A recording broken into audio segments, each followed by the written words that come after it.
मुझे पूरी तरह रोकने की कोशिश की, बनाया और मैं पीछे के रास्ते से आपके यहां आ गया।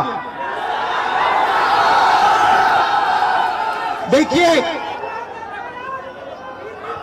दलित, पिछड़ा वर्ग, अति पिछड़ा वर्ग, आदिवासी वर्ग, आपके खिलाफ इस देश में 24 घंटा अत्याचार होता है। आपको दबाया जाता है, आपको शिक्षा के सिस्टम में रोका जाता है, आपके खिलाफ पेपर लीक किया जाता है और आपके करियर को रोकने के लिए, खत्म करने के लिए किया जाता है। हमने 3 मांगे की हैं। सबसे पहले जाति जनगणना, सही तरीके का जाति जनगणना जो हमने तेलंगाना में किया। दूसरी बात, कानून, हिंदुस्तान का कानून है कि प्राइवेट कॉलेजेस और यूनिवर्सिटीज में आरक्षण होना चाहिए और ना नरेंद्र मोदी ना बिहार की सरकार उस कानून को लागू कर रही है। इसीलिए हम उन पर दबाव डालेंगे और जब तक, मैं बता रहा हूं, जैसे मैं यहां आया हूं ना, रोक नहीं पाए, वैसे ही नहीं रोक पाएंगे जब तक इन्होंने प्राइवेट इंस्टीट्यूशंस में रिजर्वेशन नहीं किया, तब तक हम आगे बढ़ते जाएंगे, लड़ते जाएंगे।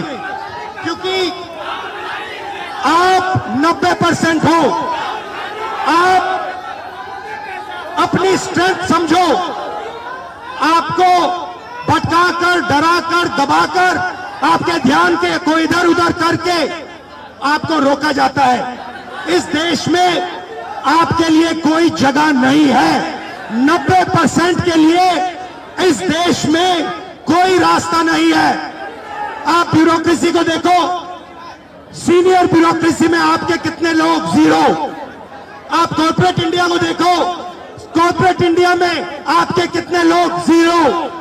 आप हाई कोर्ट्स देखो, आपके कितने लोग? 0। आप एजुकेशन सिस्टम के मालिकों को देखो, मेडिकल सिस्टम के मालिकों को देखो, आपके लोग कितने? 0। मगर मनरेगा की लिस्ट निकालो, आपके लोगों से भरी हुई है। मजदूरों की लिस्ट निकालो, आपके लोगों से भरी हुई है। सारे के सारे कॉन्ट्रैक्ट, सारा का सारा धन 5-10% के हाथ में जाता है और आपको उल्टी सीधी बात बताकर आपके ध्यान को इधर उधर कर दिया जाता है। आपको एक साथ खड़ा होना है और 3 मांगे हैं। पहली मांग जाति जनगणना, दूसरी मांग प्राइवेट इंस्टीट्यूशंस में, प्राइवेट स्कूल और कॉलेजेस में रिजर्वेशन, अति पिछड़ा का, ओबीसी का, दलित का, आदिवासी का। तीसरी बात, एससी एसटी सब प्लान, जो आपका पैसा है, जो आपको नहीं दिया जाता है, आपको वो दिया जाना चाहिए। ये 3 चीजें कहने में आपसे आया था। और ये बात समझिए, आप एक बात समझिए, बिहार की पुलिस ने अभी मुझे रोकने की कोशिश की, रोक नहीं पाई। पता है क्यों नहीं रोक पाई? नहीं, इसलिए नहीं रोक पाई क्योंकि आपकी शक्ति मेरे पीछे है। आपकी शक्ति मेरे पीछे है, इसीलिए कोई, दुनिया की कोई शक्ति उसको रोक नहीं सकती है। हमने कहा, हमने नरेंद्र मोदी से कहा, पार्लियामेंट में कहा, तुम्हें जाति जनगणना करना पड़ेगा। हमने उससे कहा कि तुम्हें संविधान को यहां माथे पर लगाना पड़ेगा। नरेंद्र मोदी जी ने आपके दबाव से डर कर जाति जनगणना हिंदुस्तान में घोषित किया है। आपके दबाव से डर कर उन्होंने कॉन्स्टिट्यूशन अपने माथे पर लगाया है, मगर वो लोकतंत्र के खिलाफ है, संविधान के खिलाफ है, जाति जनगणना के खिलाफ है।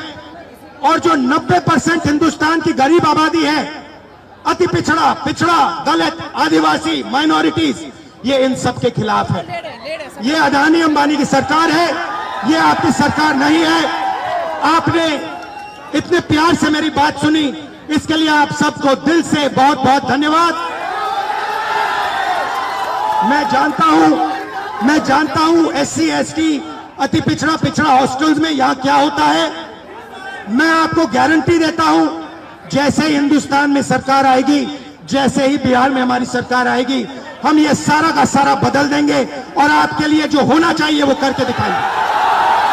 आप सबका बहुत बहुत धन्यवाद। नमस्कार, जय हिंद। अच्छा, आप में से कोई बोलना चाहता है? आ जाओ।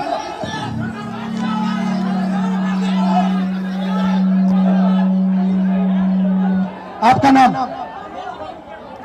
प्रदीप सर, प्रदीप। यहाँ पे आपके हॉस्टल में क्या हालत है, थोड़ा बताइए मुझे। सर हॉस्टल की हालत बहुत खराब है, हॉस्टल की हालत बहुत दयनीय है। हम लोग बहुत बुरी स्थिति में रहते हैं सर। यहाँ की जो प्रशासन है उसके द्वारा बीच बीच में मानसिक प्रताड़ना दी जाती है हॉस्टल को खाली करवाकर। सर आपसे बहुत उम्मीद है, आपसे उम्मीद इसलिए है कि आप नेता प्रतिपक्ष है और आप हमारे देश के अगले यशस्वी प्रधानमंत्री है सर, तो आपसे बहुत उम्मीद है सर।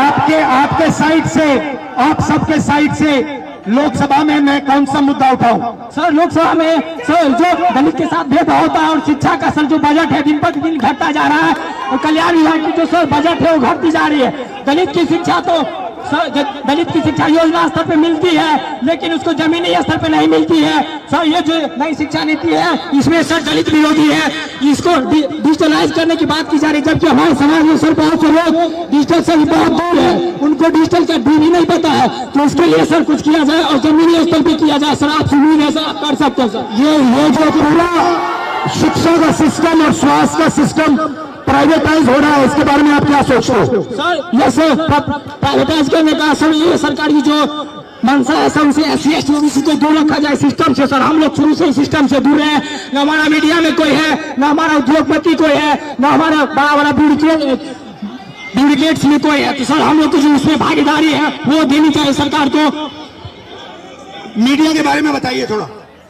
सर जो मीडिया गोदी मीडिया है, गोदी मीडिया सर हम लोग को दिखाती नहीं है, हमारा लोग मेन स्ट्रीम मीडिया में है नहीं, तो हम लोग चाहते हैं कि हम लोग का मीडिया प्रतिनिधित्व हो। और सर दरभंगा में जर्नलिज्म के लिए कॉलेज हो, जर्नलिज्म के लिए कॉलेज नहीं है, हम लोग जर्नलिज्म करना भी चाहते हैं तो वो प्लेटफॉर्म नहीं मिलती है सर। इसकी हायर एजुकेशन फीस इतनी होती है कि हमारे फीस पे नहीं कर पाते हैं, इसलिए हम लोग कोर्स नहीं कर पाते हैं सर। यूनिवर्सिटी में जो है कोर्स समय पर नहीं होता है, यूनिवर्सिटी में जो है सर बहुत फीस। आप क्या पढ़ते हो? सर मैं अभी DLED कर रहा हूँ सर, सेकेंड ईयर में बाइक माधोपट्टी का होना से।